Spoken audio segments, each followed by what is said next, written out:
Bu el işi için bir sürü boncuğa ihtiyacımız var. Eminim yaptığımız şeye bayılacaksın. Şimdi bize bir tutkal tabancası lazım. Tutkalı boncukların üstüne döküyoruz. Şeklin üstünü tamamen tutkalla kaplıyoruz. Kimse kırık bir kalpten hoşlanmaz. İşte karşınızda harika bir yüzük. Çok güzel görünmüyor mu?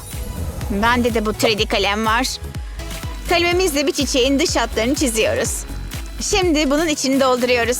Önce taç yapraklarıyla başlıyoruz. Ama şimdilik ortasını boş bırakıyoruz. Rengi değiştirip çiçeğimizin ortasını sarıyla dolduruyoruz. Bunu da çiçeğin ortasına bastırıyoruz.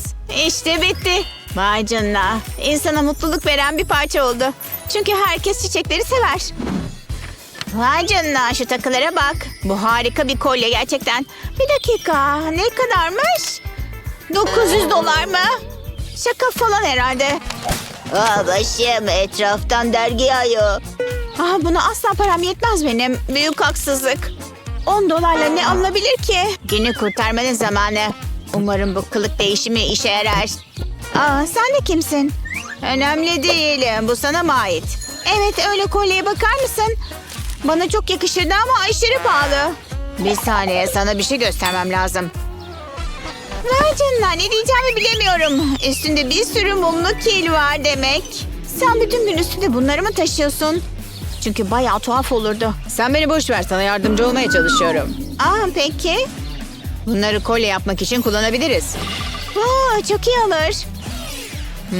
Bunu istiyorum. Mavi en sevdiğim renktir. Çok tatlısın ama bunun bir karşılığı var. Umarım bu yeterlidir. Nakit olduğu sürece sorun yok. Gerçek mi? Bir bakayım. Benim işe koyulmam lazım. Kili önce bir disk haline getiriyoruz. Bu tüpü bir şırıngadan kesmiştim. Şimdi bununla kilden 2 daire kesiyoruz. Güzel oluyor. Şimdi 2 parça beyaz kili yuvarlayıp bu deliklere yerleştiriyoruz. Sonra diski 2'ye bölmek için bu açı ölçeri kullanıyoruz. Şimdi bize bir bardak lazım. Bu parçayı kesip kenara ayırıyoruz. Buraya bu siyah kil parçasını yapıştırıyoruz. Sonra üstüne diğer parçayı yapıştırıyoruz. Ağza benzesin diye böyle şekil veriyoruz. Birleşim yeri belli olmasın diye de hafifçe yuvarlıyoruz. Bu kadar yeterlidir. Şimdi bir metal cetvel kullanıp ruloyu ince dilimlere bölüyoruz. Yalnız dilimleri ezmemek için dikkat ediyoruz. Sanırım bu kadar yeter. Şimdi bunu bir kolyeye dönüştürmemiz lazım. Elimizdeki bu kancaları kile batırıyoruz. Sonra bu mavili kolyeyi oluşturacak kadar diğerlerini yan yana ilave ediyoruz. Daha sonra da 2 uca birer zincir ekliyoruz. Şuna bak. Nasıl görünüyor? Vay canına, inanılmaz. Burada işim bitti. Görüşürüz gizemli yabancı. Ne tatlı biriydi. Senin de takılara ihtiyacın var Barbie'cim. Merak etme. Şimdi o işi de hallederiz. Elimde birkaç kilo olacaktı. Vay canına, çok şık oldu. Bak ne güzel olduk. Şimdi gidip takılarımızla hava atalım. Dikkatinizi verin çocuklar. Bu soruya cevap vermenizi istiyorum. Zor bir soru. Gerçekten öyleymiş. Keşke daha çok çalışsaydım. Çünkü cevapların hiçbirini bilmiyorum. Yok, böyle olmuyor. Hey! Beni rahat bırak. Olamaz, kalemim. Hey Mickey, fazla kalemin var mı? Benimkini çiğneyip kırdım da. Bir saniye. Al bakalım. Tamam o zaman. Başarısız olacağımı biliyorum.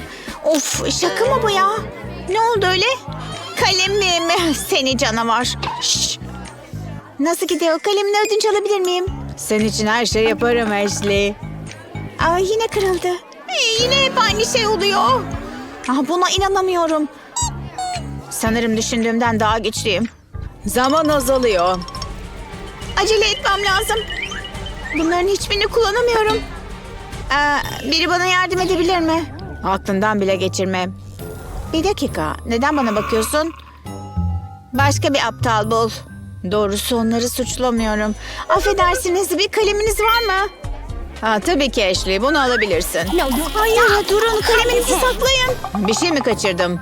Yok, bütün kalemlerim yok olmuş. Ama az önce vardı elinizde.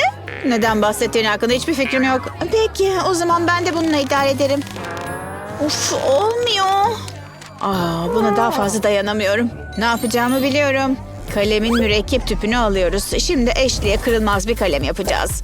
Bu bir kalem kalıbı. Mürekkep tüpünü içine yerleştiriyoruz. Şimdi bunu süslememiz gerekiyor. Kalıbın içine bu taç yaprakları koyuyoruz. Çok güzel bir kalemimiz olacak. Sonra bu simleri epoksi reçinin içine döküp güzelce bir karıştırıyoruz. Ve iç içe geçtiklerinden de emin oluyoruz. Bence gayet güzel oldu. Şimdi epoksi reçineyi kalıbın içine döküp çiçeklerin üstünü kaplıyoruz. Kalıbı tamamen reçineyle doldurup sertleşmesini bekliyoruz. Kalemimizi artık kalıptan çıkarabiliriz. Çok kolay oldu. Vay canına, şuna bir bakın. Bunu Ashley'e versem iyi olur.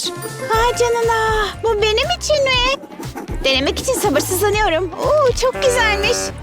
Hadi ama Ashley, şaka mı bu? Hey, bak hala tek parça. Çok etkileyici bir kalem doğrusu.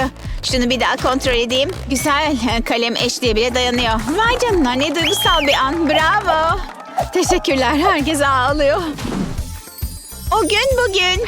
Saçlarımı açıp ben de partiye gideyim. Ne giysem acaba? Bir bakalım.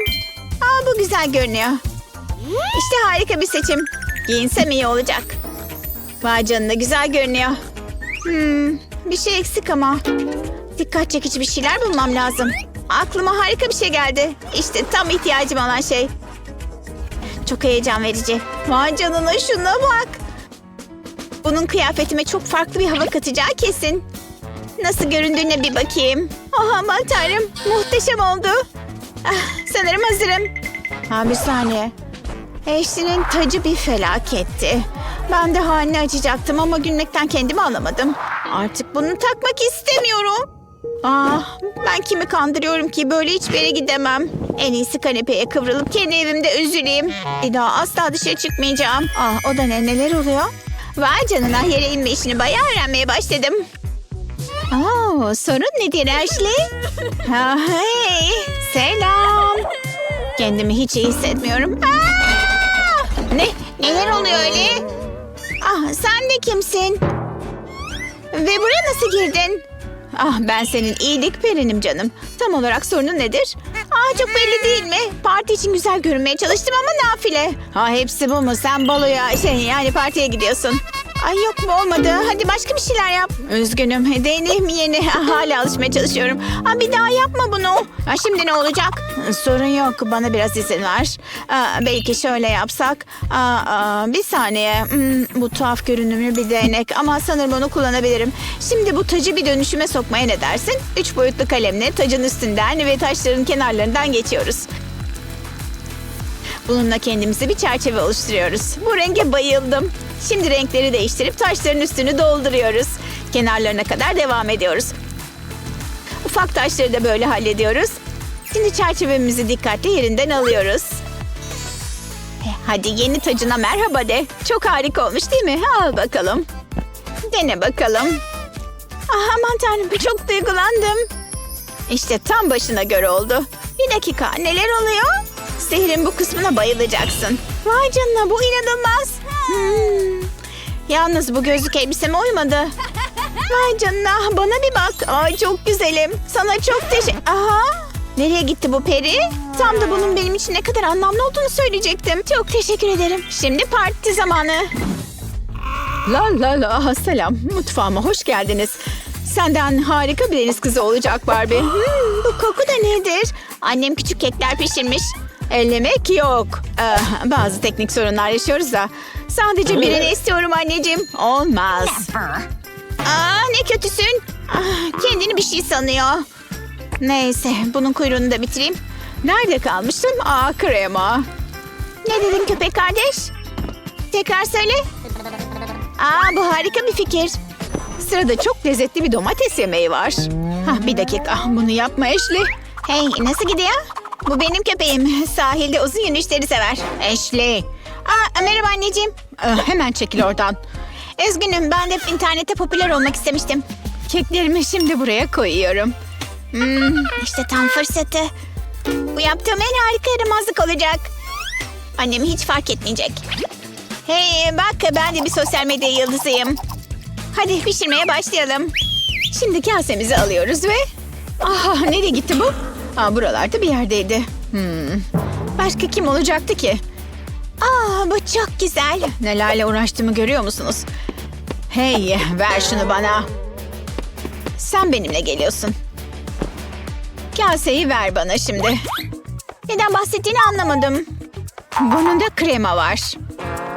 O oraya nasıl gelmiş ki? Hayatın gizemlerinden biri olmalı. Gösteri sona erdi. Her şey mahvoldu. Belki de ben bu durumu düzeltebilirim. Bana biraz izin ver. Bunun için üzgünüm. Sizi eğlendirmek istemiştim ama bunu bile yapamıyorum. Ama anne şuna bak. Nasıl geliyor? Tam orası işte. Bir saniye. Şuna bir bakayım. Ashley sen ne yaptın? Bu benim çırpma telim. Sadece yardım etmeye çalışıyordum. Bir düşünelim. Buldum. Bununla ne yapacağız ki? Bir dakika, buldum. Bu çok hoşunuza gidecek. Bir bölümünü kesiyoruz. Sonra bu şekilde birbirlerine geçiriyoruz. Sonra 3 boyutlu kalemi alıyoruz ve parçaları birbirine kaynaştırıyoruz. Bu şekilde yukarı doğru devam ediyoruz. Bu kısmı tutma yeri olacak. Çok kullanışlı yapmak istiyorum. İşte gördüğünüz gibi harika bir çırpma telimiz oldu. Çok harika değil mi? Bunu artık internetteki dükkanımdan alabilirsiniz. Senin dükkanın var mı? Her neyse kaseni al hadi. Bu benim yardımcım. İşte gayet güzel görünüyor. Bunu nasıl kapatıyoruz? Ne gün oldu ama dinlenmem lazım. Zor bir iş oldu doğrusu. Çok iyi geldi. İşte tam orası. Harika.